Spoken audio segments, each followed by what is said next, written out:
Hello tout le monde, c'est Alex, j'espère que vous allez bien, bienvenue dans cette nouvelle vidéo. Aujourd'hui, on va voir comment faire pour choisir votre écran pour votre setup en fonction de vos besoins. Donc c'est une vidéo un petit peu différente que d'habitude, puisqu'en général je fais des tutos sur les logiciels de 3D. J'ai quand même déjà réalisé quelques vidéos setup sur ma chaîne, donc n'hésitez pas à aller les voir si jamais vous voulez configurer votre PC pour la 3D, voir mon setup en détail, etc. Je vous mets tout en description.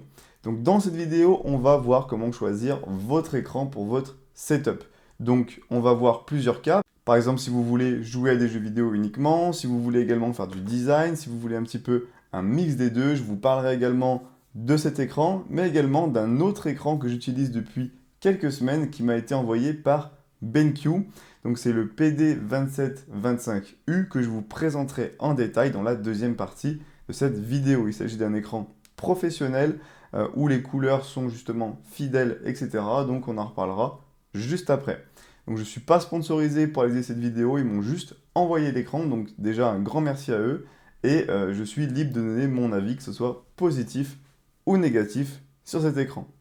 Donc on va commencer la vidéo, donc déjà il faut savoir quels sont vos besoins, qu'est-ce que vous allez faire avec votre écran. Si on part sur le fait que vous voulez faire du gaming, il va y avoir quelques caractéristiques à regarder. La première, ça va être la résolution de l'écran.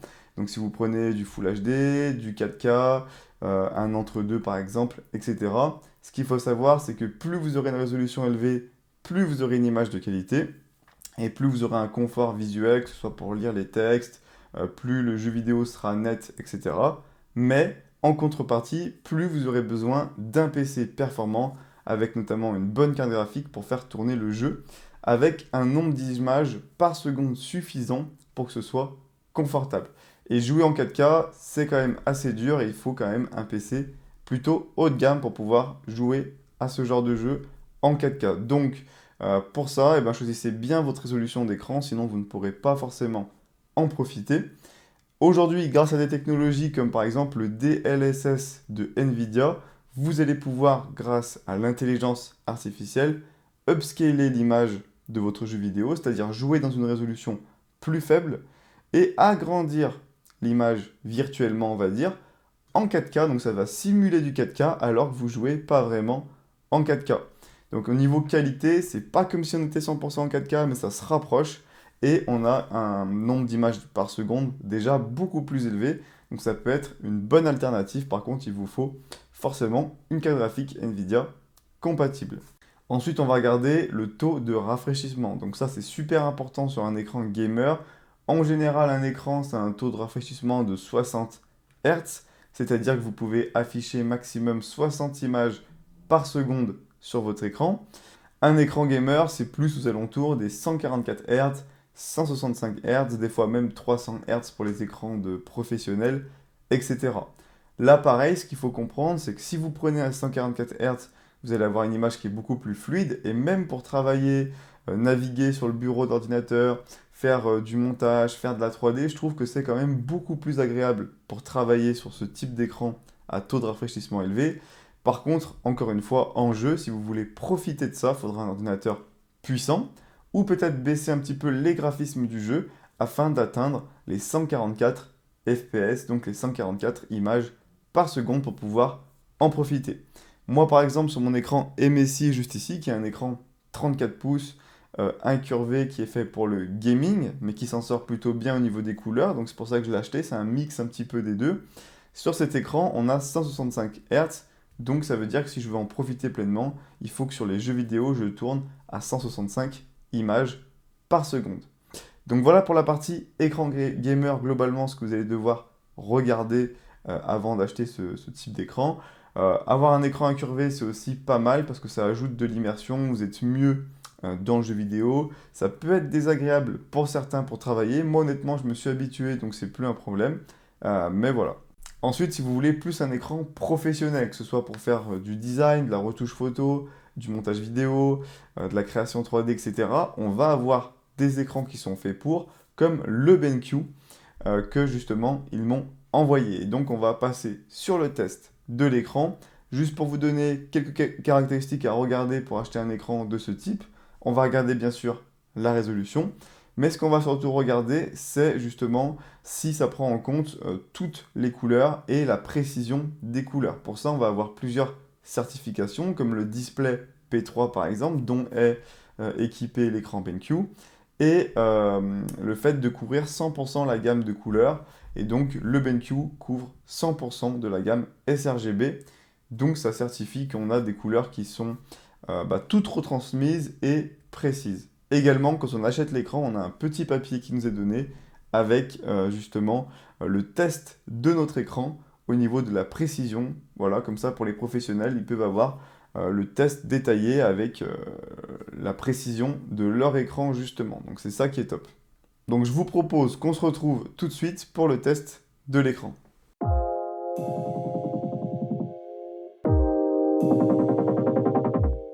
Donc nous voilà devant cet écran BenQ. Donc déjà au niveau de la qualité des finitions, c'est vraiment top. Pour le monter, c'était vraiment très très simple. On a un super pied qui nous permet de régler l'écran un petit peu dans tous les sens qu'on veut. Et on va retrouver un support en métal de très très bonne qualité également. Au niveau des bords d'écran, on a des bords qui sont assez fins, donc ça c'est top.